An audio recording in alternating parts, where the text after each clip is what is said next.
दोस्तों क्या हो अगर हम लोग उड़ते हुए एरोप्लेन पे लेजर लाइट मारे तो क्या होगा? क्या प्लेन क्रैश कर जाएगी? आखिर होगा क्या? और क्या आपको पता है ये जो वाटरफॉल आप अपनी स्क्रीन पर देख पा रहे हो ये दिखने में एकदम दुल्हन की तरह लग रहा है। और क्या आपको पता है कि इंग्लिश में एक ऐसा वर्ड भी है जिसे पढ़ने में आपको 3 घंटे लग जाएंगे। सोचिए कितना बड़ा होगा ये वर्ड। तो ऐसे ही माइंड बॉगलिंग फैक्ट्स आज आप इस वीडियो में जानने वाले हो, तो वीडियो को लास्ट तक जरूर देखना वरना बहुत कुछ मिस कर जाओगे और आपको पता भी नहीं चलेगा। फैक्ट नंबर 10, क्या आपको पता है कि एक चीज होती है जिसे कहते हैं मैथ एंजाइटी, मैथमेटिक्स की एंजाइटी। एंड बहुत सारे स्टूडेंट्स में ये होती है कि जब वो किसी स्कूल में या फिर किसी ट्यूशन में पेज पे मैथ का क्वेश्चन को देखते हैं तो उनको अजीब सा स्ट्रेस या एंजाइटी होने लगता है। मतलब जो लोग मैथ में तेज है वो तो रिलेट नहीं कर पा रहे होंगे इसे, जो लोग मैथमेटिक्स में स्ट्रॉन्ग है, बट जो लोग मैथ में वीक है जैसे कि मैं, तो मैं इस चीज को रिलेट कर पा रहा हूँ कि कैसा अजीब सा लगता है कि प्रॉब्लम सोल्व होगा या नहीं, या फिर होगी भी तो आंसर लास्ट में सही आएगा या नहीं आएगा। तो जो ये स्ट्रेस और एंजाइटी कॉज होती है मैथ के प्रॉब्लम्स को करते समय, इसको कहते हैं मैथमेटिक्स एंजाइटी या फिर मैथ एंजाइटी। एंड मुझे लगता है मेरे सब्सक्राइबर में से बहुत लोगों को ये होता होगा मैथ एंजाइटी। आप लोगों का तो पता नहीं लेकिन मुझे जरूर होती है।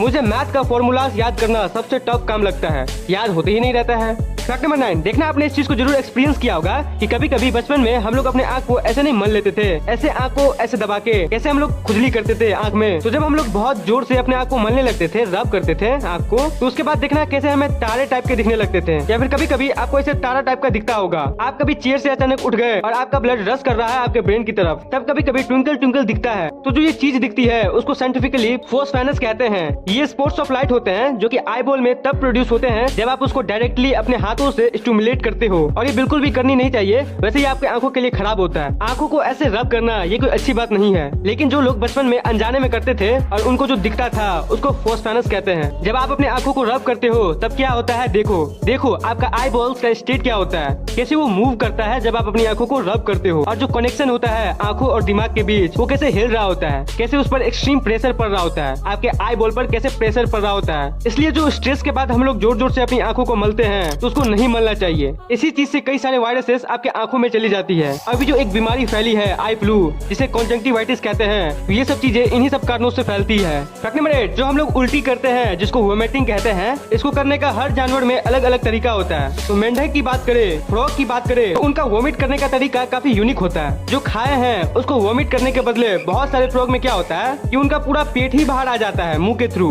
लिटरली मतलब पेट बाहर आ जाता है मुंह के थ्रू, एंड देन खाना बाहर आता है और फिर वो पेट को वापस अपने अंदर ले लेते हैं। इसको साइंटिफिक टर्म में कहते हैं फ्रॉग भाई लोग का फुल गैस्ट्रिक इवर्जन। और ये बिल्कुल जैसा आपका जो पॉकेट होता है उसे जैसे आप बाहर निकालते हो तो सारा गंदगी झड़ जाता है, तो वैसे ही ये फ्रॉग लोग करते हैं, अपने मुंह से पूरा पेट ही बाहर निकाल लेते हैं। फैक्ट नंबर 7, क्या आपको पता है कि आने वाले टाइम में राइजिंग सी लेवल के चलते ऐसे कई शहरें हैं जो कि डूबने वाली है। तो इसी को देखते हुए ये प्रपोज किया गया है कि साल 2025 तक एक फ्लोटिंग शहर बनेगा साउथ कोरिया में।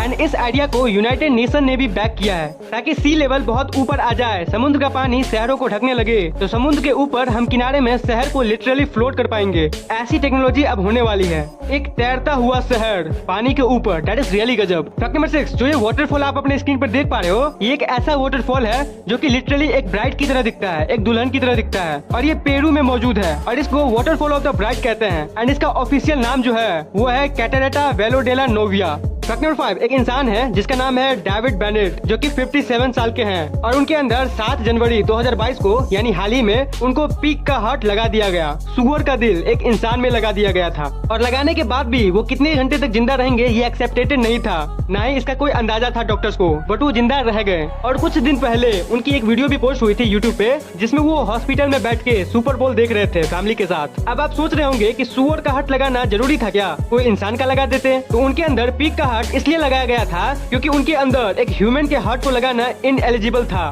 और वो वैसे भी उस टाइम मर ही जाते, और इसलिए पिक का हार्ट लगाने के लिए और ये एक्सपेरिमेंट करने के लिए रिस्पेक्टिव अथॉरिटी से परमिशन मिल गई university of Maryland medical centre के डॉक्टर्स को। मिस्टर बेनेट सर्जरी के बाद जिंदा थे, अपने फैमिली के साथ टाइम भी स्पेंड किए हॉस्पिटल में और अपने घर वापस जाके अपने डॉग के साथ खेलने की भी बात कर रहे थे।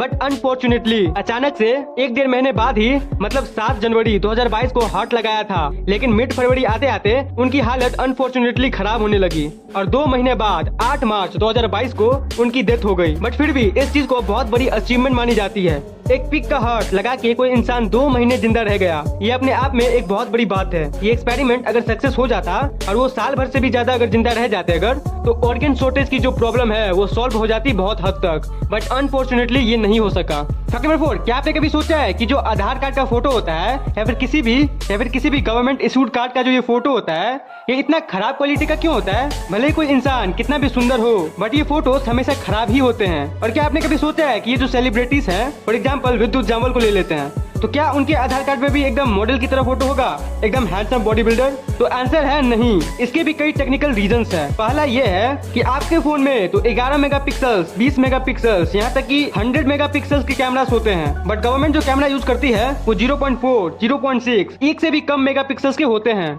और दूसरी बात कि लाइटिंग ठीक से यूज नहीं होती है। और तब भी बाई चांस अच्छी फोटो आ भी गई किसी की, तब भी क्या होता है कि हर फोटो को कंप्रेस किया जाता है। आधार में 100 करोड़ से भी ज्यादा लोगों का डेटा है, फोटोज है, तो सबका हाई क्वालिटी फोटो अगर रखें तो बहुत महंगा पड़ जाएगा सर्वर का कॉस्ट। तो उसको जमा रखने का जो सर्वर का कॉस्ट है, कंप्यूटर स्टोरेज का कॉस्ट, वो बहुत ज्यादा बढ़ जाता है। तो उसको कम करने के लिए हर फोटो को बहुत मात्रा में कंप्रेस किया जाता है, एकदम हाईएस्ट पॉसिबल साइज पे उसे एकदम छोटा कर दिया जाता है। और इसलिए अगर फोटो अच्छी भी आ गई, फिर भी जो फोटो छपता है वो खराब ही होता है। साफ सुथरा इंसान भी गंदा दिखने लगता है, क्यूट इंसान भद्दा बन जाता है। यही रीजन है। आधार कार्ड हो, पैन कार्ड हो, पासपोर्ट हो या फिर ड्राइविंग लाइसेंस हो, सबका यही हाल है। फोटो एकदम भूत की तरह आता है। और ऐसा सिर्फ इंडिया में ही नहीं बल्कि सारे कंट्रीज में होता है, क्योंकि ऑफ कोर्स अच्छा फोटो लाना ये सब सिर्फ इंस्टाग्राम पे होता है। बट गवर्नमेंट के नजर में ये रिकॉर्ड मैटर करता है, डेटा का क्वालिटी मैटर नहीं करता। नहीं तो गवर्नमेंट का खर्चा इतना बढ़ जाएगा, सर्वर में इतना लाखों टीबी का स्टोरेज रिक्वायर्ड होगा 100 करोड़ लोगों का हाई क्वालिटी फोटो के लिए।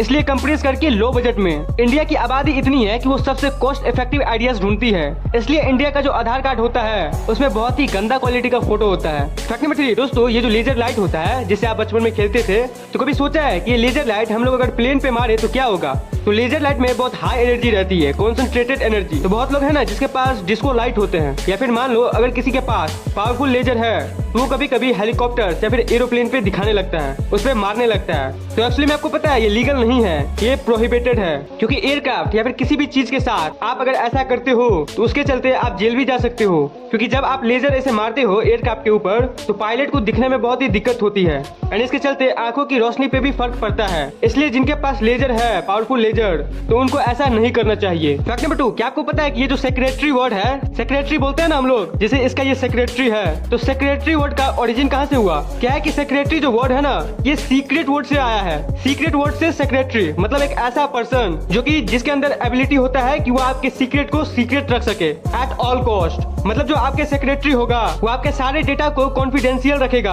और सीक्रेट रखेगा। इसलिए सीक्रेट से सेक्रेटरी, जो कि आपके सीक्रेट्स की रक्षा करे, इसलिए सीक्रेट से बन जाता है secretary. A person interested with secret या फिर कीपर्स ऑफ सीक्रेट को सेक्रेटरी कहते हैं।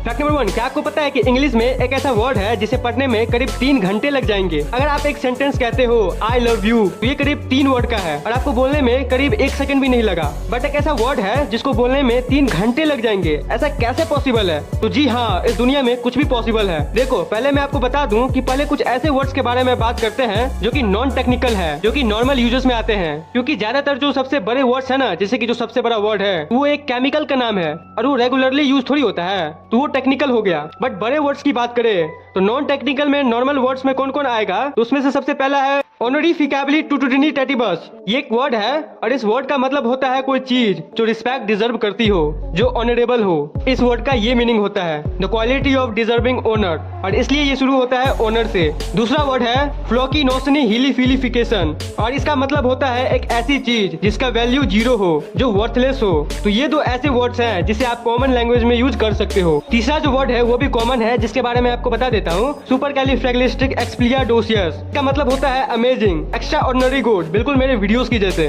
और आप इसके बीच में पॉज भी नहीं ला सकते। ऐसा नहीं कि आप इसको ऐसे पढ़ोगे सुपरकैलिफ्रैगिलिस्टिक एक्सप्लाडोसियस, ऐसा नहीं, बल्कि सुपरकैलिफ्रैगिलिस्टिक एक्सप्लाडोसियस लगातार। और एक बीमारी है जिसका नाम है फिनोमोनो अल्ट्रा माइक्रोस्कोपिक वोल्केनोकोनोसिस। और सिलिका डस्ट जो होता है खतरनाक, वो जब किसी के लंग में चला जाता है तब जो बीमारी होती है उसी का नाम है ये। और जो मैं सबसे लंबे वर्ड का बात कर रहा था जिसे पढ़ने में 3 घंटे लग जाएंगे, तो वो टीटी नाम का एक केमिकल है जिसका निकनेम दे दिया गया है ये एक छोटा सा टिटिन। उसका रियल टेक्निकल नेम ये है जो आप अपने स्क्रीन पर देख पा रहे हो। इतना बड़ा सा ये पूरे इतिहास का सबसे लंबा वर्ड है। इसको मैं नहीं पढ़ने वाला बाकियों की तरह, ये एक्सेप्ट मत करना हट। तो ये है इंग्लिश का सबसे लार्जेस्ट वर्ड। वीडियो को लाइक शेयर एंड कमेंट जरूर करना और चैनल को सब्सक्राइब करके बेल आइकन ऑल पे सेलेक्ट कर लेना।